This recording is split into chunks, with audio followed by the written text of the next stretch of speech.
ಪ್ರಧಾನಿ ನರೇಂದ್ರ ಮೋದಿ ಇವತ್ತು ಮೈಸೂರಿಗೆ ಭೇಟಿಯನ್ನು ಕೊಡ್ತಾ ಇದ್ದಾರೆ. ನಾರಾಯಣ ಶಾಸ್ತ್ರಿ ರಸ್ತೆಯಲ್ಲಿ ನೂತನವಾಗಿ ನಿರ್ಮಿಸಿರುವಂತಹ ವಿವೇಕ ಸ್ಮಾರಕ ಉದ್ಘಾಟನೆಯನ್ನ ಮಾಡಲಿದ್ದಾರೆ. ಮಧ್ಯಾಹ್ನ 3:30ಕ್ಕೆ ಮೈಸೂರಿಗೆ ಆಗಮಿಸಲಿರುವಂತಹ ಮೋದಿ ವಿವೇಕ ಸ್ಮಾರಕ ಉದ್ಘಾಟನೆಯನ್ನ ಮಾಡ್ತಾರೆ. ಒಂದಷ್ಟು ನಿಮಿಷಗಳ ಕಾಲ ಸ್ಮಾರಕವನ್ನ ವೀಕ್ಷಣೆಯನ್ನ ಮಾಡಲಿದ್ದಾರೆ. ಬಳಿಕ 4:25ಕ್ಕೆ ಯಾದವಗಿರಿಯ ರಾಮಕೃಷ್ಣ ಆಶ್ರಮದ ಓಪನ್ ಸ್ಟೇಡಿಯಂನಲ್ಲಿ ವೇದಿಕೆ ಕಾರ್ಯಕ್ರಮದಲ್ಲಿ ಪಾಲ್ಗೊಳ್ಳುತ್ತಾರೆ. ವೇದಿಕೆಯಲ್ಲಿ ಕಾರ್ಯಕ್ರಮ ಉದ್ದೇಶಿಸಿ 30 ನಿಮಿಷಗಳ ಕಾಲ ಭಾಷಣವನ್ನ ಮಾಡಲಿದ್ದಾರೆ. ಇನ್ನು ಪ್ರಧಾನಿ ಮೋದಿಗೆ ಶಿಲ್ಪಿ ಅರುಣ್ ಯೋಗಿರಾಜ್ ಕೆತ್ತಿರುವಂತಹ 8.5 ಕೆಜಿ ತೂಕದ 1.5 ಅಡಿ ಎತ್ತರದ ಸ್ವಾಮಿ ವಿವೇಕಾನಂದ ಏಕಶಿಲಾ ಮೂರ್ತಿಯನ್ನ ವಿಶೇಷ ಉಡುಗೊರೆಯಾಗಿ ನೀಡಲಾಗುತ್ತೆ. ಈ ಮೂರ್ತಿಯನ್ನ ಬಿಳಿ ವಿಯೆಟ್ನಾಂ ಮಾರ್ಬಲ್ನಲ್ಲಿ ಏಕಶಿಲೆಯಾಗಿ ನಿರ್ಮಿಸಲಾಗಿದೆ. ವಿವೇಕಾನಂದ ರಾಕ್ ಮೆಮೋರಿಯಲ್ ಮಾದರಿಯಲ್ಲೇ ಈ ಶಿಲ್ಪವನ್ನು ರೂಪಿಸಲಾಗಿದೆ. ಇನ್ನು ಪ್ರಧಾನಿ ಕಾರ್ಯಕ್ರಮಕ್ಕೆ ಸಾರ್ವಜನಿಕರಿಗೆ ಸಂಪೂರ್ಣ ನಿರ್ಬಂಧವನ್ನ ವಿಧಿಸಲಾಗಿದೆ. ವೇದಿಕೆ ಕಾರ್ಯಕ್ರಮಕ್ಕೆ ಪಾಸ್ ಇದ್ದವರಿಗೆ ಮಾತ್ರ ಅವಕಾಶ ಇರುತ್ತೆ. 6,000 ಜನರಿಗೆ ಮಾತ್ರ ಪಾಸ್ ಹಂಚಿಕೆಯನ್ನ ಮಾಡಲಾಗಿದೆ. ಮೋದಿ ಆಗಮನದ ಹಿನ್ನೆಲೆಯಲ್ಲಿ ಮೈಸೂರಲ್ಲಿ ಭಾರೀ ಬಂದೋಬಸ್ತ್ ಮಾಡಲಾಗಿದೆ. ಯಾವುದೇ ಅಹಿತಕರ ಘಟನೆ ಸಂಭವಿಸದಂತೆ ಬಂದೋಬಸ್ತ್ ಕೈಗೊಳ್ಳಲಾಗಿದೆ. ಪ್ರಧಾನಿ ಮೋದಿ ಆಗಮಿಸ್ತಾ ಇರುವ ಹಿನ್ನೆಲೆ ಸಿಎಂ ಡಿಕೆ ಶಿವಕುಮಾರ್ ಕೂಡ ಮೈಸೂರಿಗೆ ಭೇಟಿ ಕೊಡಲಿದ್ದಾರೆ. ಬೆಳಗ್ಗೆ 10:45ಕ್ಕೆ ವಿಶೇಷ ವಿಮಾನದ ಮೂಲಕ ಮೈಸೂರಿಗೆ ಬರಲಿರೋ ಸಿಎಂ ಬೆಳಗ್ಗೆ 11:30ಕ್ಕೆ ಚಾಮುಂಡಿ ಬೆಟ್ಟದಲ್ಲಿ ಚಾಮುಂಡೇಶ್ವರಿ ದರ್ಶನ ಪಡೆಯಲಿದ್ದಾರೆ.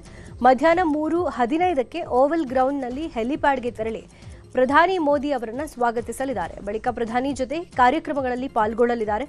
ಸಂಜೆ 6ಕ್ಕೆ ಮೈಸೂರಿನಿಂದ ಬೆಂಗಳೂರಿಗೆ ಸಿಎಂ ವಾಪಸ್ ಆಗಲಿದ್ದಾರೆ. ಕೊಡಗು ಜಿಲ್ಲೆಯಲ್ಲಿ ಕಳೆದ 2 ದಿನಗಳಿಂದ ಗಾಳಿ ಸಹಿತ ಧಾರಾಕಾರ ಮಳೆಯಾಗ್ತಾ ಇದೆ. ನದಿ, ತೊರೆ, ಹಳ್ಳ, ಕೊಳ್ಳಗಳು ತುಂಬಿ ಹರಿತಾ ಇವೆ. ತಲಕಾವೇರಿ ಭಾಗಮಂಡಲ ವ್ಯಾಪ್ತಿಯಲ್ಲೂ ಉತ್ತಮ ಮಳೆಯಾಗಿದ್ದು ತ್ರಿವೇಣಿ ಸಂಗಮ ಹಾಗೂ ಕಾವೇರಿ ನದಿಯಲ್ಲಿ ನೀರಿನ ಮಟ್ಟ ಏರಿಕೆಯಾಗಿದೆ. ಹಾರಂಗಿ ಜಲಾಶಯಕ್ಕೆ 4,008 ಕ್ಯೂಸೆಕ್ ನೀರು ಹರಿದು ಬರ್ತಾ ಇದೆ. ಇನ್ನು ಜಲಾಶಯದಿಂದ 13,000 ಕ್ಯೂಸೆಕ್ ನೀರನ್ನು ನದಿಗೆ ಹರಿಬಿಡಲಾಗಿದೆ. ನದಿ ಪಾತ್ರದಲ್ಲಿ ಇರುವವರು ಎಚ್ಚರಿಕೆಯಿಂದ ಇರಲು ಹಾಗೂ ಸುರಕ್ಷಿತ ಜಾಗಕ್ಕೆ ತೆರಳುವುದಕ್ಕೆ ಹಾರಂಗಿ ಕಾವೇರಿ ನೀರಾವರಿ ನಿಗಮದಿಂದ ಸುತ್ತೋಲೆಯನ್ನು ಹೊರಡಿಸಲಾಗಿದೆ.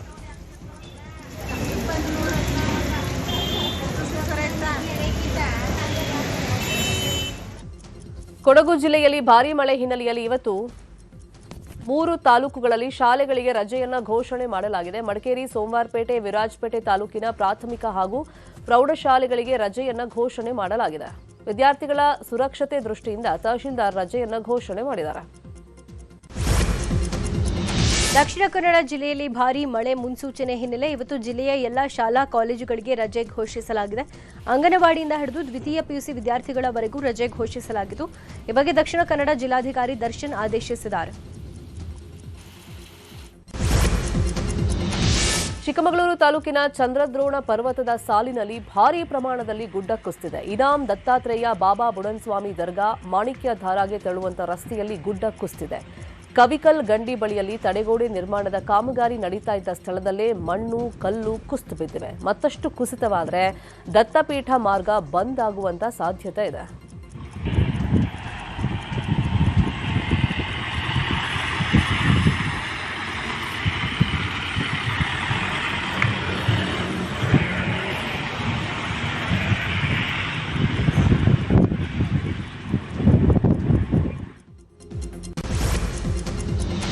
ಮಹಾರಾಷ್ಟ್ರ ಭಾಗದಲ್ಲಿ ಧಾರಾಕಾರ ಮಳೆ ಹಿನ್ನೆಲೆ ಭೀಮಾ ನದಿಗೆ ಅಪಾರ ಪ್ರಮಾಣದ ನೀರು ಹರಿದು ಬರ್ತಾ ಇದೆ. ಸದ್ಯ ಭೀಮಾ ನದಿಗೆ 50,000 ಕ್ಯೂಸೆಕ್ ನೀರು ಹರಿದು ಬಂದಿದೆ. ಗುರುಸಣಗಿ ಬ್ರಿಡ್ಜ್ ಕಮ್ ಬ್ಯಾರೇಜ್ನಿಂದ 550,000 ಕ್ಯೂಸೆಕ್ ನೀರು ರಿಲೀಸ್ ಮಾಡಲಾಗಿದೆ. ಈ ಹಿನ್ನೆಲೆ ಭೀಮಾ ನದಿ ತೀರದಲ್ಲಿ ಪ್ರವಾಹ ಸ್ಥಿತಿ ಎದುರಾಗಿದೆ. ನದಿ ತೀರದ ದೇಗುಲಗಳು ಜಲಾವೃತವಾಗಿವೆ. ವೀರಾಂಜನೇಯ ದೇವಸ್ಥಾನ, ಕಂಗಳೇಶ್ವರ ದೇಗುಲ ಮುಳುಗಡೆ ಆಗಿದೆ. ಇನ್ನು ನದಿ ತೀರಕ್ಕೆ ಯಾರೂ ತೆರಳಬಾರದು ಅಂತ ಜಿಲ್ಲಾಡಳಿತ ಸೂಚನೆ ಕೊಟ್ಟಿದೆ.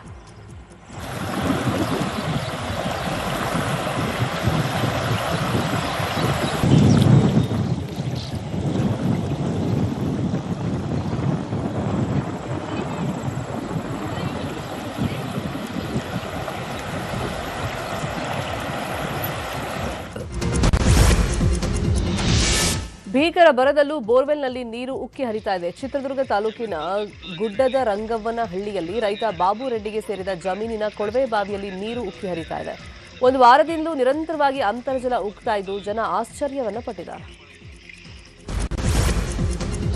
ಬರದಲ್ಲೂ ತಮಿಳುನಾಡಿಗೆ 4 ಟಿಎಂಸಿ ಕಾವೇರಿ ನೀರು ಬಿಡಬೇಕು ಅಂತ ಸಿಡಬ್ಲ್ಯೂಎಂಎ ನೀಡಿರೋ ಆದೇಶದ ವಿರುದ್ಧ ಕನ್ನಡಪರ ಸಂಘಟನೆಗಳು ಸಿಡಿದಿವೆ. ಸಿಡಬ್ಲ್ಯೂಎಂಎ ನಿರ್ಧಾರವನ್ನು ಖಂಡಿಸಿ ಆಗಸ್ಟ್ 13ನೇ ತಾರೀಕು ಕರ್ನಾಟಕ ಬಂದ್ಗೆ ಕನ್ನಡಪರ ಸಂಘಟನೆಗಳು ಕರೆ ಕೊಟ್ಟಿವೆ. ಬೆಂಗಳೂರಿನಲ್ಲಿ ಕನ್ನಡಪರ ಹೋರಾಟಗಾರ ವಾಟಾಳ್ ನಾಗರಾಜ್ ನೇತೃತ್ವದಲ್ಲಿ ನಡೆದ ಸಭೆಯಲ್ಲಿ ವಿವಿಧ ಕನ್ನಡ ಸಂಘಟನೆಗಳ ನಾಯಕರು ಬಂದ್ ನಡೆಸೋ ಬಗ್ಗೆ ಒಮ್ಮತದ ನಿರ್ಧಾರ ಘೋಷಣೆ ಮಾಡಿದ್ದಾರೆ.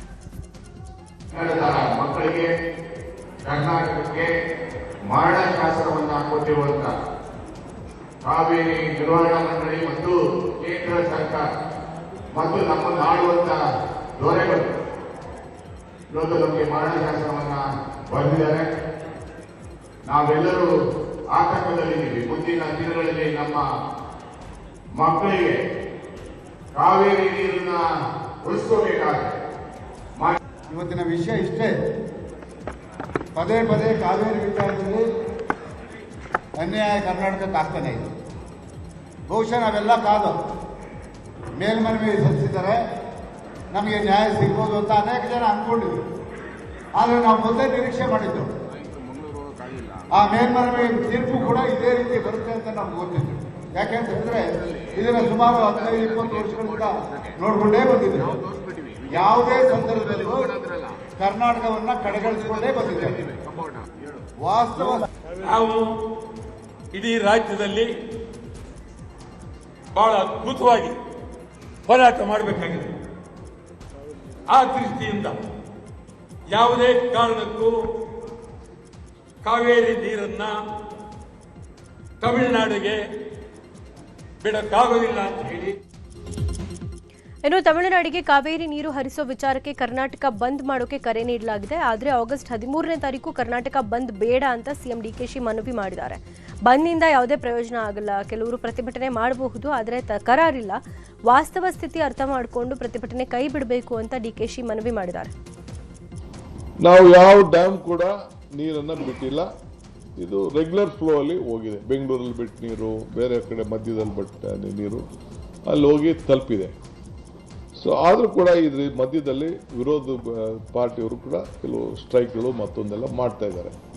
ನಮ್ಮ ರೈತ ಸಂಘಟನೆಯವರು ಮಾಡ್ತಾ ಇದ್ದಾರೆ. 13ನೇ ತಾರೀಕು ಬಂದು ಕೂಡ ಅಂತ ಮಾತು ಕೂಡ ನಾನು ಕೇಳ್ತಾ ಇದ್ದೀನಿ. ನಾನು ರಿಕ್ವೆಸ್ಟ್ ಮಾಡ್ತಾ ಇದ್ದೀನಿ, ಇದೆಲ್ಲ ಅವಶ್ಯಕತೆ ಇಲ್ಲ. ನಾವೇ ನಿಮ್ಮ ಪರ ಇದೆ. ಈ ಬಂದಿಂದ ನಿಮ್ಗೆ ಯಾವ ಪರಿಹಾರ ಕೂಡ ಸಿಕ್ಕುದಿಲ್ಲ. ಈ ಆಗಸ್ಟ್ 13ನೇ ತಾರೀಕು ಕರ್ನಾಟಕ ಬಂದ್ಗೆ ಖಾಸಗಿ ಶಾಲೆಗಳ ಒಕ್ಕೂಟ ಸಂಪೂರ್ಣ ಬೆಂಬಲವನ್ನು ಸೂಚಿಸಿದೆ. ಕ್ಯಾಂಪ್ಸ್ ಹಾಗೂ ರುಪ್ಸಾ ಖಾಸಗಿ ಶಾಲೆಗಳ ಒಕ್ಕೂಟದಿಂದ ಬೆಂಬಲವನ್ನು ಘೋಷಣೆ ಮಾಡಲಾಗಿದೆ. ಶಾಲೆಗಳನ್ನು ಬಂದ್ ಮಾಡಿ ಸಹಕರಿಸ್ತೀವಿ ಅಂತ ಕ್ಯಾಂಪ್ಸ್ ಒಕ್ಕೂಟದ ಶಶಿಕುಮಾರ್ ಹೇಳಿದ್ದಾರೆ. ಒಂದು ಕಾವೇರಿ ನೀರಿನ ಹಂಚಿಕೆಯಲ್ಲಿ ಆಗಿರ್ತಕ್ಕಂಥ ವ್ಯತಿರಿಕ್ತವಾದ ಒಂದು ಆದೇಶ ಎಲ್ಲೋ ಒಂದು ಕಡೆ ಅಸಮಾಧಾನ ತಂದುಕೊಟ್ಟಿದೆ. ಹಾಗಾಗಿ ಖಾಸಗಿ ಅನುದಾನ ರಹಿತ ಶಿಕ್ಷಣ ಸಂಸ್ಥೆಗಳು ಕೂಡ ಖಂಡಿತವಾಗ್ಲೂ ನಮ್ಮ ಕಾವೇರಿಯ ಸಮಸ್ಯೆಗೆ ಇಂಥ ಒಂದು ಪರಿಸ್ಥಿತಿ ಮುಂದಾದರೆ ಖಂಡಿತವಾಗ್ಲೂ ನಾವು ಕೂಡ ಬೆಂಬಲ ಕೊಟ್ಟು ಕರೆ ಕೊಟ್ಟಂತಹ ದಿನಗಳು ಶಾಲೆಗಳನ್ನು ಮುಚ್ಚೋದ್ರ ಮುಖಾಂತರ ಪ್ರತಿಭಟನೆಗೆ ನಾವು ಕೂಡ ಬೆಂಬಲವನ್ನು ವ್ಯಕ್ತಪಡಿಸಬೇಕಾಗತ್ತೆ. ಕರ್ನಾಟಕ ಬಂದ್ಗೆ ಆದರ್ಶ್ ಆಟೋ ಯೂನಿಯನ್ ಬೆಂಬಲವನ್ನು ವ್ಯಕ್ತಪಡಿಸಿದೆ. ನಾವು ಕರ್ನಾಟಕ ಬಂದ್ಗೆ ಸಂಪೂರ್ಣ ಬೆಂಬಲವನ್ನು ಕೊಡ್ತೀವಿ. ಇದು ನಮ್ಮ ಆಟೋ ಚಾಲಕರ ಬದುಕಿನ ಪ್ರಶ್ನೆ ಕೂಡ ಆಗಿದೆ. ನಮ್ಮ ಸಂಘಟನೆಯಲ್ಲಿ 16,000 ಆಟೋಗಳಿದ್ದು ಆಗಸ್ಟ್ 13ಕ್ಕೆ ಕರ್ನಾಟಕ ಸಂಪೂರ್ಣ ಸ್ತಬ್ಧ ಆಗುತ್ತೆ ಅಂತ ಹೇಳಿ ಯೂನಿಯನ್ ಅಧ್ಯಕ್ಷ ಮಂಜುನಾಥ್ ಅವರು ಹೇಳಿದ್ದಾರೆ. ಸಂಪೂರ್ಣವಾದ ಬೆಂಬಲವನ್ನು ಏನು ಕನ್ನಡ ಪರ ಸಂಘಟನೆಗಳು ನಾಡು ನುಡಿ ಜಿಲ್ಲಾ ವಿಚಾರವಾಗಿ ಮುಂದೆ ಬರ್ತಾರೆ. ಸೊ ಇವತ್ತೇನು ಕನ್ನಡ ನಾಡಿನ ಕಾವೇರಿ ಇಶ್ಯೂಸ್ ಇದೆ, ಅದು ಹೋಗಿ ಸಂಪೂರ್ಣವಾಗಿ ಚಾಲಕ ವರ್ಗಗಳು ನಾವು ಬೆಂಬಲವನ್ನು ಕೊಡ್ತಾ ಇದ್ವಿ. ಈಗ ಆಲ್ರೆಡಿ ಎಲ್ಲ ಸಂಘಟನೆಗಳ ಜೊತೆ ಸಭೆ ನಡೆಸಿದ್ದೇನೆ. ಇದರಲ್ಲಿ ಆಟೋ ಸಂಘಟನೆಗಳಿರ್ಬೋದು, ಗೂಡ್ಸ್ ಆಟೋ ಇರ್ಬೋದು, ಶಾಲಾ ವಾಹನಗಳಿರ್ಬೋದು, ಟ್ಯಾಕ್ಸಿ ಚಾಲಕರ ಸಂಘಟನೆಗಳಿರ್ಬೋದು, ಇದು ಒಂದು ಬೆಂಬಲವನ್ನು ಸೂಚಿಸಿ ಮತ್ತೆ ಪ್ರತ್ಯೇಕ ಒಂದು 9ನೇ ತಾರೀಕು ನಾವು ಸಭೆನ ಮಾಡಿ ಸಂಪೂರ್ಣವಾದ ಬೆಂಬಲ ಮತ್ತು ರ್ಯಾಲಿಯಲ್ಲಿ ಭಾಗವಹಿಸೋದ್ರ ಬಗ್ಗೆ ಚರ್ಚೆ ಮಾಡೋಣ ಅಂತ ಹೇಳಿದ್ದಾರೆ. ಸೊ ಹಾಗಾಗಿ ನಾನು ಎಲ್ಲರ ಪರವಾಗಿ ಬೆಂಬಲವನ್ನು ಸೂಚಿಸ್ತಾ ಇದ್ದೇನೆ. ಈಗ ತಮಿಳುನಾಡಿಗೆ 4 ಟಿಎಂಸಿ ಕಾವೇರಿ ನೀರು ಬಿಡಬೇಕು ಅನ್ನುವ ಸಿಡಬ್ಲ್ಯೂಎಂಎ ಆದೇಶ ಹಾಗೂ ರಾಜ್ಯ ಸರ್ಕಾರದ ವಿರುದ್ಧ ಬಿಜೆಪಿ ಹೋರಾಟ ಕೇಳುತ್ತದೆ. ಮಂಡ್ಯದಲ್ಲಿ ಬಿಜೆಪಿ ರಾಜ್ಯಾಧ್ಯಕ್ಷ ಬಿವೈ ವಿಜೇಂದ್ರ ನೇತೃತ್ವದಲ್ಲಿ ಪ್ರತಿಭಟನೆ ನಡೆಸಲಾಯಿತು. ಬಳಿಕ ಕೆಆರ್ಎಸ್ಗೆ ಮುತ್ತಿಗೆ ಯತ್ನ ನಡೆಸಿದ್ರು. ಪೊಲೀಸರ ಸರ್ಪಗಾವಲಿನ ನಡುವೆ ಕೆಆರ್ಎಸ್ ಜಲಾಶಯ ಪ್ರವೇಶಿಸೋಕೆ ಯತ್ನಿಸಿದ್ರು. ವೇಳೆ ಪೊಲೀಸರು ಮತ್ತು ಬಿಜೆಪಿ ಕಾರ್ಯಕರ್ತರ ನಡುವೆ ತಳ್ಳಾಟ, ನೂಕಾಟ ಆಗಿವೆ. ಬಳಿಕ ಕಾರ್ಯಕರ್ತರನ್ನ ಪೊಲೀಸರು ವಶಕ್ಕೆ ಪಡೆದರು. ಇದೇ ವೇಳೆ ಮಾತನಾಡಿದ ಬಿಜೆಪಿ ರಾಜ್ಯಾಧ್ಯಕ್ಷ ಬಿವೈ ವಿಜೇಂದ್ರ, ಕಾಂಗ್ರೆಸ್ ಮುಖ್ಯಮಂತ್ರಿ ಕುರ್ಚಿ ಕಾಳಗದಲ್ಲಿ ರೈತರ ಹಿತ ಮರೆತಿದ್ದಾರೆ. ಊರು ಕೊಳ್ಳೆ ಹೊಡೆದ ಮೇಲೆ ಕೋಟೆ ಬಾಗಿಲು ಹಾಕಿದಂಗೆ ಈಗ ಸರ್ವಪಕ್ಷ ಸಭೆ ಕರೆದಿದ್ದಾರೆ ಅಂತ ಆಕ್ರೋಶ ಹೊರಹಾಕಿದ್ರು. ಶಿವಕುಮಾರ್ ಅವರಿಗೆ ಅಧಿಕಾರದ ಗದ್ದುಗೆಯನ್ನು ಏರಿದ ಮೇಲೆ ರೈತರು ಕೂಡ ಮರ್ತೋಗಿದೆ. ಮುಖ್ಯಮಂತ್ರಿ ಕುರ್ಚಿ ಕಾಳಗದಲ್ಲಿ ಮರೆತಂತ ಕಾಂಗ್ರೆಸ್ ಸರ್ಕಾರ ಮುಖ್ಯಮಂತ್ರಿಗಳಿಗೆ ಒಂದು ಬಾರಿ ಆದರೂ ಕೂಡ ಕಾವೇರಿ ಕೊಳ್ಳದ ರೈತರ ರಕ್ಷಣೆನ ಮಾಡಬೇಕು ಅಂತೇಳಿ ದೆಹಲಿನ ಕೂತ್ಕೊಂಡು ನ್ಯಾಯವಾದಿಗಳ ಜೊತೆ ಸಭೆಯನ್ನ ಮಾಡಲಿಲ್ಲ, ಮೀಟಿಂಗ್ ಅನ್ನ ಮಾಡಲಿಲ್ಲ. ಅಡ್ವೊಕೇಟ್ ಜೊತೆಲಿ ಅವತ್ತು ನೀರು ಬಿಡಬೇಕಾದ್ರೆ ವಿಪಕ್ಷದವ್ರ ಜೊತೆ ಚರ್ಚೆ ಮಾಡಬೇಕಂತ ನಮ್ಗೆ ಅನ್ನಿಸ್ಲಿಲ್ಲ. ಕರ್ನಾಟಕ ತಮಿಳುನಾಡಿನ ಮಧ್ಯೆ ಕಾವೇರಿ ಕಾಳಗ ಜೋರಾಗಿದೆ. ತಮಿಳುನಾಡಿಗೆ ಕಾವೇರಿ ನೀರನ್ನು ಹರಿಸುವಂತೆ ಪ್ರಾಧಿಕಾರ ಸೂಚನೆ ಕೊಟ್ಟಿದ್ದಕ್ಕೆ ಕನ್ನಡಿಗರು ಆಕ್ರೋಶವನ್ನು ಹೊರಹಾಕಿದ್ದಾರೆ. ಈ ಬಗ್ಗೆ ಸಿಎಂ ಸುದ್ದಿಗೋಷ್ಠಿ ನಡೆಸಿ ಮಾತನಾಡಿದ್ದಾರೆ. ತಮಿಳುನಾಡಿಗೆ ಕಾವೇರಿ ನೀರು ಬಿಡಲ್ಲ, ಸರ್ವಪಕ್ಷ ಸಭೆ ಬಳಿಕ ಮುಂದಿನ ನಿರ್ಧಾರ ಕೈಗೊಳ್ತೀವಿ ಅಂತ ಸಿಎಂ ಡಿಕೆ ಶಿವಕುಮಾರ್ ಹೇಳಿದ್ದಾರೆ. ವಿಪಕ್ಷ ನಾಯಕರು, ಸಂಸದರು, ಶಾಸಕರು, ಪರಿಷತ್ ಸದಸ್ಯರಿಗೂ ಭಾನುವಾರ ಸರ್ವಪಕ್ಷ ಸಭೆಗೆ ಆಹ್ವಾನವನ್ನು ಕಳಿಸಿದ್ದೀನಿ. ಸರ್ವಪಕ್ಷ ಸಭೆಯಲ್ಲಿ ಎಲ್ಲರ ಅಭಿಪ್ರಾಯವನ್ನು ಕೇಳ್ತೀನಿ. ಕಾನೂನಾತ್ಮಕವಾಗಿ ಚರ್ಚೆ ಬಳಿಕ ಮುಂದಿನ ತೀರ್ಮಾನ ಕೈಗೊಳ್ಳಲಾಗುತ್ತೆ ಅಂತ ಹೇಳಿದ್ದಾರೆ. ಇದನ್ನು ಕೂಡ ಮುಂದೆ ನಿನ್ನೆ ಏನು ನಮ್ಗೆ ಆದೇಶ ಬಂದಿದೆ, ನಮ್ಮ ವಾದನ ಒಪ್ಪದೆ ಆದೇಶ ಬಂದಿದೆ. ಇದು ವಿಚಾರ ಚರ್ಚೆ ಮಾಡಲಿಕ್ಕೆ ನಾನು ಆಲ್ ಪಾರ್ಟಿ ಲೀಡರ್ಸ್ನ ಕರೆಸಿದ್ದೇನೆ, ಆಹ್ವಾನ ಕಳಿಸಿದ್ದೇನೆ. ಎಲ್ಲ ಮಾಜಿ ಮುಖ್ಯಮಂತ್ರಿಗಳು ಕೂಡ ನಾನು ಬರಬೇಕು ಅಂತೇಳಿ ರಿಕ್ವೆಸ್ಟ್ ಮಾಡಿದ್ದೀನಿ. ಆ ಭಾಗದ ಸಂಸತ್ ಸದಸ್ಯರುಗಳಿಗೆ, ಸೆಂಟ್ರಲ್ ಮಿನಿಸ್ಟರ್ಸ್ಗೆ ಮತ್ತು ನಮ್ಮ ಕೆಲವು ಮಂತ್ರಿಗಳಿಗೆ ಅದು ಕೂಡ ನಾನು ಆಹ್ವಾನವನ್ನು ಕೂಡ ನಾನು ಕಳಿಸಿದ್ದೇನೆ. ನಾಳೆ ರಾಜ್ಯದ ಕಾವೇರಿ ಕದನ ರಾಜ್ಯ ರಾಜಧಾನಿ ದೆಹಲಿಗೆ ಶಿಫ್ಟ್ ಆಗುವ ಸಾಧ್ಯತೆ ಇದೆ. ಸಿಡಬ್ಲ್ಯೂಆರ್ಸಿ ವಿರುದ್ಧ ಜೆನ್ಸಿ ರೀತಿಯಲ್ಲಿ ರಾಷ್ಟ್ರ ರಾಜಧಾನಿ ದೆಹಲಿಯ ಜಂತರ್ ಮಂತರದಲ್ಲಿ ಪ್ರತಿಭಟನೆ ನಡೆಸೋಕೆ ಕರವೇ ನಾರಾಯಣಗೌಡ ಬಣ ತಯಾರಿ ಮಾಡಿಕೊಂಡಿದೆ. ಈ ಬಗ್ಗೆ ಕರವೇ ನಾರಾಯಣಗೌಡರು ಮಾಹಿತಿ ಕೊಟ್ಟಿದ್ದಾರೆ. ಇನ್ನು ಆಗಸ್ಟ್ 13ರ ಬಂದ್ಗೆ ನಮ್ಮ ಬೆಂಬಲ ಇಲ್ಲ ಅಂತ ಕರವೇ ನಾರಾಯಣಗೌಡ ತಿಳಿಸಿದ್ದಾರೆ. ಮಹದಾಯಿ ವಿಚಾರದಲ್ಲಿ ಕೇಂದ್ರ ಸರ್ಕಾರ ತಾರತಮ್ಯ ಧೋರಣೆಯನ್ನು ಅನುಸರಿಸ್ತಾ ಇದೆ ಅಂತ ಆರೋಪಿಸಿ ಹುಬ್ಬಳ್ಳಿಯಲ್ಲಿ ರೈತರು ಇವತ್ತು ಬೃಹತ್ ಹೋರಾಟವನ್ನು ಹಮ್ಮಿಕೊಂಡಿದ್ದಾರೆ. ಕಳಸಾ-ಬಂಡೂರಿ ರೈತ ಹೋರಾಟ ಸಮಿತಿ ನೇತೃತ್ವದಲ್ಲಿ ಕೇಂದ್ರ ಸಚಿವ ಪ್ರಹ್ಲಾದ್ ಜೋಶಿ ಕಚೇರಿ ಎದುರು ಪ್ರತಿಭಟನೆಯನ್ನ ಮಾಡಲಿದ್ದಾರೆ. ಇತ್ತೀಚೆಗೆ ದೆಹಲಿಯಲ್ಲಿ ನಡೆದಂತ ವನ್ಯಜೀವಿ ಮಂಡಳಿಯ ಸಭೆಯಲ್ಲಿ ಕಳಸಾ-ಬಂಡೂರಿ ಯೋಜನೆಯ ಅರ್ಜಿ ತಿರಸ್ಕಾರ ಆಗಿರುವುದನ್ನು ಖಂಡಿಸಿ ಪ್ರತಿಭಟನೆಯನ್ನ ಮಾಡಲಾಗುತ್ತಿದೆ. ಸಚಿವ ಸಂಪುಟ ವಿಸ್ತರಣೆ ಕಸರತ್ತು ಕ್ಲೈಮ್ಯಾಕ್ಸ್ ಹಂತಕ್ಕೆ ತಲುಪಿದೆ. ಈಗಾಗಲೇ ಪಟ್ಟಿ ಫೈನಲ್ ಆಗಿದ್ದು ಪ್ರಮಾಣ ವಚನಕ್ಕೆ ದಿನಾಂಕ ನಿಗದಿಯಾಗಿದೆ. ನೂತನ ಸಚಿವರ ಪ್ರಮಾಣ ವಚನ ಸ್ವೀಕಾರ ಸಮಾರಂಭ ಸೋಮವಾರ ನಡೆಯೋದು ಬಹುತೇಕ ಖಚಿತ ಆಗಿದೆ. ಈ ಬಗ್ಗೆ ಪ್ರತಿಕ್ರಿಯೆ ಕೊಟ್ಟಿರುವ ಸಿಎಂ ಡಿಕೆ ಶಿವಕುಮಾರ್ ಸೋಮವಾರ 99% ಪ್ರಮಾಣ ವಚನ ಆಗುತ್ತೆ ಅಂತ ಸುಳಿವು ಕೊಟ್ಟಿದ್ದಾರೆ. ಸಂಪುಟ ವಿಸ್ತರಣೆ ಸೋಮವಾರ ಆಗಲಿ ಅಂತ ಇದೆ ಸರ್. 99%.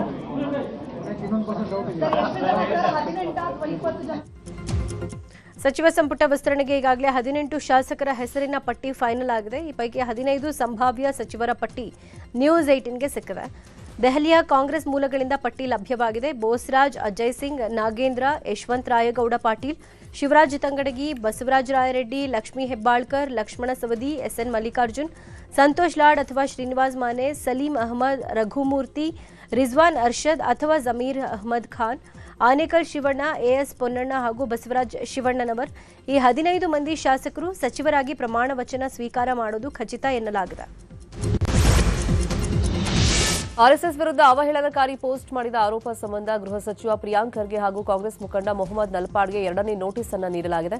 ನೋಟಿಸ್ನಲ್ಲಿ ಇಂದು ಖುದ್ದು ಕೋರ್ಟ್ಗೆ ಹಾಜರಾಗುವಂತೆ ಸೂಚನೆಯನ್ನ ಕೊಡಲಾಗಿದೆ. ಜನಪ್ರತಿನಿಧಿಗಳ ವಿಶೇಷ ನ್ಯಾಯಾಲಯ ಸಮನ್ಸ್ ಜಾರಿ ಮಾಡಿದ್ದು ಕೋರ್ಟ್ಗೆ ಖುದ್ದು ಹಾಜರಾಗುವಂತೆ ಸೂಚಿಸಿದೆ. ಇನ್ನು 2025 ಅಕ್ಟೋಬರ್ 14ರಂದು ಆರ್ಎಸ್ಎಸ್ ಸದಸ್ಯರ ವಿರುದ್ಧ ಪ್ರಿಯಾಂಕ್ ಖರ್ಗೆ ಅವಹೇಳನಕಾರಿ ಪೋಸ್ಟ್ ಅನ್ನು ಹಾಕಿದ್ರು. ಇದರ ವಿರುದ್ಧ ಆರ್ಎಸ್ಎಸ್ ಕಾರ್ಯಕರ್ತ ಆಗಿರುವಂತಹ ತೇಜಸ್ ಗೌಡ ಕೋರ್ಟ್ ಮೆಟ್ಲನ್ನ ಏರಿದ್ರು. ಯೋಗೇಶ್ ಗೌಡ ಕೊಲೆ ಪ್ರಕರಣದಲ್ಲಿ ಮಾಜಿ ಸಚಿವ ವಿನಯ್ ಕುಲಕರ್ಣಿಗೆ ಹೈಕೋರ್ಟ್ ಬಿಗ್ ರಿಲೀಫ್ ಅನ್ನು ಕೊಟ್ಟಿದೆ. ವಿನಯ್ ಕುಲಕರ್ಣಿಗೆ ಜನಪ್ರತಿನಿಧಿಗಳ ವಿಶೇಷ ನ್ಯಾಯಾಲಯ ವಿಧಿಸಿದ್ದ ಜೀವಾವಧಿ ಶಿಕ್ಷೆಯನ್ನ ಅಮಾನತಿನಲ್ಲಿಟ್ಟು ಹೈಕೋರ್ಟ್ ಜಾಮೀನನ್ನು ಮಂಜೂರು ಮಾಡಿದೆ. ಜಾಮೀನು ಸಿಕ್ಕಿದ ಹಿನ್ನೆಲೆಯಲ್ಲಿ ಬೆಂಗಳೂರಿನ ಪರಪ್ಪನ ಅಗ್ರಹಾರ ಜೈಲಿಂದ ವಿನಯ್ ಕುಲಕರ್ಣಿ ಬಿಡುಗಡೆಯಾಗಿದ್ದಾರೆ. ಈ ವೇಳೆ ಅಭಿಮಾನಿಗಳು ವಿನಯ್ ಕುಲಕರ್ಣಿಗೆ ಹೂವಿನ ಹಾರವನ್ನು ಹಾಕಿ ಸ್ವಾಗತಿಸಿದರು. ಮಾಧ್ಯಮಗಳಿಗೆ ಪ್ರತಿಕ್ರಿಯೆ ನೀಡದೆ ವಿನಯ್ ಕುಲಕರ್ಣಿ ತೆರಳಿದರು.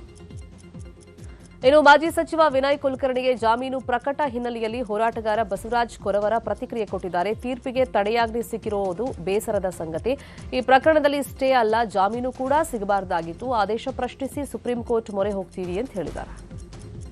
ಸ್ಟೇ ಸಿಕ್ಕಿದೆ ಅಂತ ಹೇಳಿದ್ದಾರೆ. ಬಹಳ ಬೇಸರದ ಸಂಗತಿ ಏನಂತ ಕೇಳಿದರೆ, ಇಂತಹ ಒಂದು ಹೈ ಪ್ರೊಫೈಲ್ ಮರ್ಡರ್ ಕೇಸ್ಗಳಲ್ಲಿ ಇಂತಹ ಕ್ರಿಮಿನಲ್ ಪ್ರಕರಣಗಳಲ್ಲಿ ಭಾಗಿಯಾದವರಿಗೆ ಜಾಮೀನು ದೂರ ಹೋಗಲಿ, ಜಾಮೀನು ಕೂಡ ಸಿಗಬಾರ್ದು.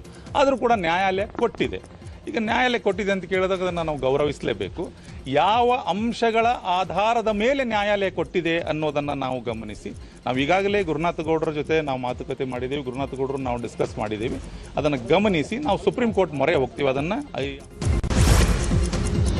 ಬೆಂಗಳೂರು ನಗರವನ್ನ ತ್ಯಾಜ್ಯ ಮುಕ್ತ, ಸ್ವಚ್ಛ ಮತ್ತು ಸುಂದರ ನಗರವನ್ನಾಗಿಸುವ ಉದ್ದೇಶದಿಂದ ತ್ಯಾಜ್ಯದಿಂದ ಸ್ವಾತಂತ್ರ್ಯ ಅನ್ನೋ ಅಭಿಯಾನಕ್ಕೆ ಇವತ್ತು ಚಾಲನೆ ದೊರೆಯಲಿದೆ. ಬೆಳಗ್ಗೆ 9 ಗಂಟೆಗೆ ಮುಖ್ಯಮಂತ್ರಿ ಡಿಕೆ ಶಿವಕುಮಾರ್ ಅಭಿಯಾನಕ್ಕೆ ಅಧಿಕೃತವಾಗಿ ಚಾಲನೆ ಕೊಡಲಿದ್ದಾರೆ. ಈ ಕಾರ್ಯಕ್ರಮದಲ್ಲಿ ಗ್ರೇಟರ್ ಬೆಂಗಳೂರು ಅಭಿವೃದ್ಧಿ ಸಚಿವ ಕೃಷ್ಣ ಬೈರೇಗೌಡ ಸೇರಿದಂತೆ ಸರ್ಕಾರದ ಹಿರಿಯ ಅಧಿಕಾರಿಗಳು ಕೂಡ ಭಾಗವಹಿಸಲಿದ್ದಾರೆ. ನಗರದಲ್ಲಿ ತ್ಯಾಜ್ಯ ವಿಂಗಡಣೆ, ಸಮರ್ಪಕ ವಿಲೇವಾರಿ, ಸಾರ್ವಜನಿಕರಲ್ಲಿ ಸ್ವಚ್ಛತಾ ಜಾಗೃತಿ ಮೂಡಿಸುವುದು ಹಾಗೂ ನಾಗರಿಕರ ಸಹಭಾಗಿತ್ವವನ್ನು ಹೆಚ್ಚಿಸುವ ಉದ್ದೇಶದಿಂದ ಈ ವಿಶೇಷ ಅಭಿಯಾನ ಹಮ್ಮಿಕೊಳ್ಳಲಾಗಿದೆ. ಮನೆ ಮುಂದೆ ಗೂಡ್ಸ್ ಗಾಡಿ ನಿಲ್ಲಿಸಿದ ವಿಚಾರಕ್ಕೆ ಚಾಲಕನ ಮೇಲೆ ಸಿನಿಮಾ ಸ್ಟೈಲ್ನಲ್ಲಿ ಗೂಂಡಾಗಿರಿಯನ್ನ ನಡೆಸಲಾಗಿದೆ. ಬೆಂಗಳೂರಿನ ಬೊಮ್ಮನಹಳ್ಳಿ ಠಾಣೆ ವ್ಯಾಪ್ತಿಯಲ್ಲಿ ಘಟನೆ ನಡೆದಿರುವುದು. ಗುರುವಾರ ಸಂಜೆ 4 ಗಂಟೆಗೆ ಘಟನೆ ನಡೆದಿದೆ. ಮನೆ ಮುಂದೆ ಯಾಕೆ ಗಾಡಿ ನಿಲ್ಲಿಸಿರೋದು ಅಂತ ಕಿರಿಕ್ ತೆಗೆದ ವ್ಯಕ್ತಿ ಮತ್ತೊಬ್ಬರ ಜೊತೆಯಲ್ಲಿ ಸೇರಿಕೊಂಡು ಚಾಲಕನ ಮೇಲೆ ಹಲ್ಲೆಯನ್ನ ಮಾಡಿದ್ದಾನೆ. ಸದ್ಯ ಘಟನೆ ಸಂಬಂಧ ಬೊಮ್ಮನಹಳ್ಳಿ ಪೊಲೀಸ್ ಠಾಣೆಯಲ್ಲಿ ಪ್ರಕರಣ ದಾಖಲಾಗಿದ್ದು ಪೊಲೀಸರು ತನಿಖೆಯನ್ನ ಮಾಡ್ತಾ ಇದ್ದಾರೆ. ದಾವಣಗೆರೆ ಜಿಲ್ಲೆ ಚನ್ನಗಿರಿ ತಾಲೂಕಿನ ಬೆಳಲಗೆರೆ ಗ್ರಾಮದಲ್ಲಿ 2 ಕೋಮಿನ ಜನರ ಮಧ್ಯೆ ಗಲಾಟೆ ಆಗಿದೆ. ಗ್ರಾಮದಲ್ಲಿ ಅಜ್ಜಿ ಹಬ್ಬ ಆಚರಣೆ ವೇಳೆ ದೇವಸ್ಥಾನದ ಪ್ರವೇಶದ ವಿಚಾರಕ್ಕೆ ಸಂಬಂಧಪಟ್ಟಂತೆ ಗಲಾಟೆ ಆಗಿರುವುದು. ಹಬ್ಬ ಆಚರಣೆ ಮುಗಿಸಿ ಬರೋವಾಗ ದೇವಸ್ಥಾನ ಪ್ರವೇಶಿಸಿದ 3 ಯುವಕರ ಮೇಲೆ 20 ಜನರ ಗುಂಪು ಹಲ್ಲೆ ಮಾಡಿದ ಈ ಆರೋಪ ಇದೆ. ಒಂದೇ ಕುಟುಂಬದ 2 ಗುಂಪುಗಳ ಮಧ್ಯೆ ಜಮೀನು ವಿವಾದ ಹಿನ್ನೆಲೆಯಲ್ಲಿ ನಿರ್ಮಾಣ ಹಂತದ ಕಟ್ಟಡವನ್ನೇ ಧ್ವಂಸಗೊಳಿಸಲಾಗಿದೆ. ಕೋಲಾರ ಜಿಲ್ಲೆಯ ಮುಳಬಾಗಿಲು ತಾಲೂಕಿನ ಯಲವಹಳ್ಳಿ ಗ್ರಾಮದಲ್ಲಿ ಘಟನೆ ನಡೆದಿರುವುದು. ಪ್ರದೀಪ್ ಅನ್ನೋರು ಗ್ರಾಮದ ಸರ್ವೆ ನಂಬರ್ 190/1ರಲ್ಲಿ ತನ್ನ ಪಿತ್ರಾರ್ಜಿತ ಆಸ್ತಿಯಾದ 3 ಗುಂಟೆ ಜಮೀನಲ್ಲಿ ವಾಣಿಜ್ಯ ಕಟ್ಟಡವನ್ನ ನಿರ್ಮಾಣ ಮಾಡ್ತಾ ಇದ್ದು, ಇನ್ನೇನು ಮೇಲ್ಛಾವಣಿ ನಿರ್ಮಾಣಕ್ಕೆ ಸೆಂಟ್ರಿಂಗ್ ಹಾಕಲಾಗಿದೆ. ಆದರೆ ದಾಯಾದಿಗಳಾದ ರಾಮಯ್ಯ, ವೇಣುಗೋಪಾಲ್ ಸೇರಿದಂತೆ ಹಲವರು ರಾತ್ರೋರಾತ್ರಿ ನಿರ್ಮಾಣ ಹಂತದ ಗೋಡೆಗಳನ್ನು ಆಯುಧಗಳಿಂದ ಒಡೆದುಹಾಕಿದ್ದು ಸೆಂಟ್ರಿಂಗ್ ವಸ್ತುಗಳನ್ನು ಸಂಪೂರ್ಣವಾಗಿ ನೆಲಸಮ ಮಾಡಿದ್ದಾರೆ. ಇನ್ನು ಈ ಬಗ್ಗೆ ಪ್ರದೀಪ್ ನಂಗಲಿ ಪೊಲೀಸ್ ಠಾಣೆಗೆ ದೂರನ್ನು ಕೊಟ್ಟಿದ್ದು 10 ಲಕ್ಷ ಮೌಲ್ಯದಷ್ಟು ನಷ್ಟ ಉಂಟಾಗಿದೆ ಅಂತ ಹೇಳಿದ್ದಾರೆ. ಚಾಮರಾಜನಗರ ಜಿಲ್ಲೆ ಬಂಡೀಪುರ ಊಟಿ ರೋಡ್ನಲ್ಲಿ ಕಾಡಾನೆ ಕಾಟಕ್ಕೆ ವಾಹನ ಚಾಲಕರು ಬೇಸತ್ತು ಹೋಗಿದ್ದಾರೆ. ಪದೇ ರಸ್ತೆಗೆ ಬರೋ ಕಾಡಾನೆ ತರಕಾರಿ ಸಾಗಿಸೋ ವಾಹನಗಳನ್ನು ಅಡ್ಡಗಟ್ಟಿ ಟಾರ್ಪಲ್ ಕಿತ್ತಾಕಿ ತರಕಾರಿ ತಿನ್ನೋದು ರೂಢಿ ಮಾಡ್ಕೊಂಡಿದೆ. ಇದರಿಂದ ಚಾಲಕರು ಕಾಡಾನೆಯ ದಾಳಿಯ ಭಯದಲ್ಲಿ ವಾಹನ ಚಲಾಯಿಸಬೇಕಾಗಿದೆ. ಬೆಂಗಳೂರಿನ ಒಂದೇ ಏರಿಯಾದಲ್ಲಿ 3 ದಿನ 3 ಕಳ್ಳತನ ಆಗಿದೆ. ಕೆಂಗುಂಟೆ ಸರ್ಕಲ್ ಏರಿಯಾದಲ್ಲಿ ಸರಣಿ ಕಳ್ಳತನ ಆಗಿದೆ. ದೇವಾಲಯ, ದಿನಸಿ ಅಂಗಡಿ ಹಾಗೆಯೇ ಮನೆ ಮುಂದೆ ನಿಲ್ಲಿಸಿದ ಬೈಕ್ಗಳನ್ನು ಕಳ್ಳರು ಕದ್ಕೊಂಡು ಹೋಗಿದ್ದಾರೆ. 3 ಕಳ್ಳತನದ ಕೃತ್ಯಗಳು ಸಿಸಿ ಕ್ಯಾಮೆರಾದಲ್ಲಿ ಸೆರೆಯಾಗಿದ್ದು, ಈ ಬಗ್ಗೆ ಅನ್ನಪೂರ್ಣೇಶ್ವರಿ ಠಾಣೆಯಲ್ಲಿ ಪ್ರಕರಣ ದಾಖಲಾಗಿದೆ. ಕೊಪ್ಪಳ ಜಿಲ್ಲೆಯಲ್ಲಿ ಡಕೋಟಾ ಸಾರಿಗೆ ಬಸ್ಗಳ ಓಡಾಟ ಹೆಚ್ಚಾಗಿದೆ. ದಾರಿ ಮಧ್ಯೆ ಕೊಡ್ತಾ ಇರೋದ್ರಿಂದ ಪ್ರಯಾಣಿಕರು ಪರದಾಡುವಂತಾಗಿದೆ. ಕುಕನೂರು ಡಿಪೋಗೆ ಸೇರಿದ ಬಸ್ಸೊಂದು ಗದಗ ತಾಲೂಕಿನ ತಿಮ್ಮಾಪುರ ಹಾಗೂ ಹರ್ಲಾಪುರ ಬಳಿ ಟೈರ್ ಒಡೆದು ರಸ್ತೆ ಮಧ್ಯೆನೇ ನಿಂತಿತ್ತು. ಸಾರಿಗೆ ಇಲಾಖೆ ಅಧಿಕಾರಿಗಳ ವಿರುದ್ಧ ಪ್ರಯಾಣಿಕರು ಆಕ್ರೋಶ ವ್ಯಕ್ತಪಡಿಸಿದ್ದಾರೆ. ಸ್ನೇಹಿತನೊಂದಿಗಿದ್ದ ಯುವತಿಯೊಬ್ಬಳ ಮೇಲೆ 2018ರಲ್ಲಿ ನಡೆದ ಸಾಮೂಹಿಕ ಅತ್ಯಾಚಾರ ಪ್ರಕರಣಕ್ಕೆ ಸಂಬಂಧಪಟ್ಟಂತೆ ಮಂಗಳೂರಿನ 2ನೇ ಹೆಚ್ಚುವರಿ ಜಿಲ್ಲಾ ಮತ್ತು ಸತ್ರ ವಿಶೇಷ ನ್ಯಾಯಾಲಯ 4 ಅಪರಾಧಿಗಳಿಗೆ 20 ವರ್ಷ ಕಠಿಣ ಜೈಲು ಶಿಕ್ಷೆ ವಿಧಿಸಿದೆ. ಜೊತೆಗೆ ತಲಾ 10,000 ದಂಡ ವಿಧಿಸಿ ತೀರ್ಪು ಕೊಟ್ಟಿದೆ. ಪ್ರಜ್ವಲ್, ಅರುಣ್, ಅಮೀನ್, ಆದಿತ್ಯ, ಸಲ್ಯಾನ್ ಮತ್ತು ಅಬ್ದುಲ್ ರಿಯಾಜ್ ಶಿಕ್ಷೆಗೊಳಗಾದ ಅಪರಾಧಿಗಳು. 2018ರ ನವೆಂಬರ್ 18ರಂದು ಯುವತಿ ಮೇಲೆ ಅಪರಾಧಿಗಳು ಸಾಮೂಹಿಕ ಅತ್ಯಾಚಾರ ಎಸಗಿದ್ರು. ಘಟನೆ ಸಂಬಂಧ ಮಂಗಳೂರು ಮಹಿಳಾ ಪೊಲೀಸ್ ಠಾಣೆಯಲ್ಲಿ ಕೇಸ್ ದಾಖಲಾಗಿತ್ತು. ಭಾನುವಾರದಂದು ಸಿವಿಲ್ ಪೊಲೀಸ್ ಕಾನ್ಸ್ಟೇಬಲ್ ನೇಮಕಾತಿ ಲಿಖಿತ ಪರೀಕ್ಷೆಗೆ ಹಾಜರಾಗುವಂತಹ ಅಭ್ಯರ್ಥಿಗಳಿಗೆ ಕರ್ನಾಟಕ ಪರೀಕ್ಷಾ ಪ್ರಾಧಿಕಾರ ಮಹತ್ವದ ಸೂಚನೆಯನ್ನು ಕೊಟ್ಟಿದೆ. ರಾಯಚೂರು ಮತ್ತು ಕೊಪ್ಪಳ ಜಿಲ್ಲೆಗಳ ಪರೀಕ್ಷಾ ಕೇಂದ್ರಗಳನ್ನು ಆಯ್ಕೆ ಮಾಡಿಕೊಂಡಿರುವಂತಹ ಅಭ್ಯರ್ಥಿಗಳು ಮತ್ತೊಮ್ಮೆ ಪ್ರವೇಶ ಪತ್ರವನ್ನು ಡೌನ್ಲೋಡ್ ಮಾಡಿಕೊಳ್ಳುವಂತೆ ಸೂಚನೆಯನ್ನು ನೀಡಲಾಗಿದೆ. ಪರೀಕ್ಷಾ ಕೇಂದ್ರಗಳ ಗೊಂದಲ ನಿವಾರಣೆಗಾಗಿ ಹೊಸ ಪ್ರವೇಶ ಪತ್ರವನ್ನು ಕೆಇಎ ಬಿಡುಗಡೆ ಮಾಡಿದೆ. ಆಗಸ್ಟ್ 2ನೇ ತಾರೀಕು ನಡೆಯಲಿರುವಂತಹ ಲಿಖಿತ ಪರೀಕ್ಷೆಗೆ ಹೊಸ ಪ್ರವೇಶ ಪತ್ರದೊಂದಿಗೆ ಕಡ್ಡಾಯವಾಗಿ ಹಾಜರಾಗುವಂತೆ ಸೂಚನೆಯನ್ನು ನೀಡಲಾಗಿದೆ. ಈ ಕುರಿತು ಅಭ್ಯರ್ಥಿಗಳಿಗೆ ಎಸ್ಎಂಎಸ್ ಮೂಲಕವೂ ಮಾಹಿತಿಯನ್ನು ರವಾನೆ ಮಾಡಲಾಗಿದೆ. ಬಿಡಿಎ ನಿವೇಶನ ಹಂಚಿಕೆ ಸಂಬಂಧ ವೈರಲ್ ಆದ ಆಡಿಯೋ ಪ್ರಕರಣಕ್ಕೆ ಸಂಬಂಧಪಟ್ಟಂತೆ ಪಶ್ಚಿಮ ವಲಯದ ಎಡಬ್ಲ್ಯೂಎ ಅಶೋಕ್ ಭಾಗಿಯನ್ನ ಕಾರ್ಯಭಾರದಿಂದ ಮುಕ್ತಗೊಳಿಸಲಾಗಿದೆ. ಸದಸ್ಯರೊಬ್ಬರು ಆಡಿಯೋ ಸಮೇತ ದೂರು ಸಲ್ಲಿಸಿದ ಹಿನ್ನೆಲೆ ಬಿಡಿಎ ಆಯುಕ್ತ ಪಿ ಮಣಿವಣ್ಣನ್, ಎಡಬ್ಲ್ಯೂ ಅಶೋಕ್ ಭಾಗಿಗೆ ಶೋಕಾಸ್ ನೋಟಿಸ್ ಜಾರಿ ಮಾಡಿದ್ದಾರೆ. ದೂರಿನಲ್ಲಿರೋ ಆರೋಪಗಳ ಬಗ್ಗೆ ಸ್ಪಷ್ಟನೆ ನೀಡುವಂತೆ ಸೂಚನೆ ಕೊಡಲಾಗಿದೆ. ಸಾರ್ವಜನಿಕ ಹಿತದೃಷ್ಟಿಯಿಂದ ಮುಂದಿನ ಆದೇಶದವರೆಗೆ ಅಶೋಕ್ ಭಾಗಿಯನ್ನ ಕಾರ್ಯಭಾರದಿಂದ ಮುಕ್ತಗೊಳಿಸಿ ಆದೇಶ ಹೊರಡಿಸಲಾಗಿದೆ. ಬೀದರ್ ಜಿಲ್ಲೆಯ ಔರಾ ತಾಲೂಕಿನ ನಾಗಮಾರಪಳ್ಳಿ ಗ್ರಾಮ ಪಂಚಾಯಿತಿ ಕಟ್ಟಡ ಇದೀಗ ಅಪಾಯದ ಅಂಚಿನಲ್ಲಿದೆ. ಸುಮಾರು 3 ದಶಕಗಳಷ್ಟು ಹಳೆಯದಾದ ಈ ಕಟ್ಟಡ ನಿರಂತರ ಮಳೆಯಿಂದಾಗಿ ಸಂಪೂರ್ಣವಾಗಿ ಸೋರ್ತಾ ಇದ್ದು ಯಾವ ಕ್ಷಣದಲ್ಲಾದರೂ ಕುಸಿಯುವಂತ ಹಂತದಲ್ಲಿದೆ. ಪ್ರತಿನಿತ್ಯ ಸಿಬ್ಬಂದಿ ಜೀವ ಭಯದಲ್ಲೇ ಕರ್ತವ್ಯವನ್ನ ನಿರ್ವಹಿಸ್ತಾ ಇದ್ದಾರೆ. ನೂತನ ಕಟ್ಟಡ ನಿರ್ಮಾಣಕ್ಕಾಗಿ ಹಲವು ಬಾರಿ ಗ್ರಾಮಸ್ಥರು ಮನವಿ ಸಲ್ಲಿಸಿದ್ರು ಯಾವುದೇ ಕ್ರಮ ಪ್ರಯೋಜನ ಆಗಿಲ್ಲ ಅಂತ ಹೇಳಿ ಗ್ರಾಮಸ್ಥರು ಅಸಮಾಧಾನವನ್ನ ಹೊರಹಾಕ್ತಾ ಇದ್ದಾರೆ.